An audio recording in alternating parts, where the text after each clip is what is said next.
ಶುಭ ಕೇಳಿಕೊಡ್ತಾಳೆ. ನಿನ್ನ ಬದುಕು ಬಂಗಾರವಾಗಲಿ ಎನ್ನುವ ಹಾಗೆ ನಾನು ಶುಭ ಹಾರೈಸ್ತಾ ಇದ್ದೇನೆ. ಸರಿ, ನಿಮ್ಮ ಭೇಟಿಯನ್ನು ನೀರು ಹರಿಯದೆ ನೆಲಚಿಗುರುವುದೇ ದಾರಿಯ ಬರಿ ಬಯಲು ನದಿಯದೆ ತವ ಸೇರುವುದೇ ತೀರದ ಮನ ಹೊರಲು ಕನಸು ಮೂಡದೆ ಮನವು ಹಾಡಲು ದಿನಪನಿಲ್ಲದೆ ಮನದ ಅರಳದು ಸಾರಿದ ಜೀವನ ಸೂತ್ರ ಮದುವೆಯಾಗಲು ಮನೆಯ ಮಂದಿಗಳು ಬಿಡರೆನ್ನು ಸದಯ ಕೇಳಷ್ಟನೆಯ ತಿಥಿಯಂದು ಸರಿರಾತ್ರಿ ನದಿಯೆಡೆಗೆ ಬರುತ್ತೆನ್ನ ಕರೆದೊಯ್ಯಬೇಕೆನ್ನುತ್ತ ರಚಿಸಿದಳು ಲೇಖನವನು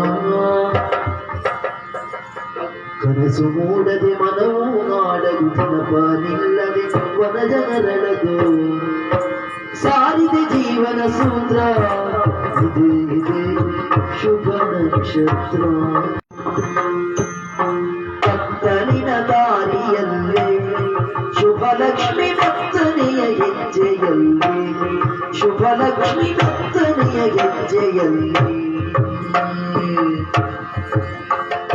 ಮುತ್ತುಗದ ಮರದೊಡಲಲಿ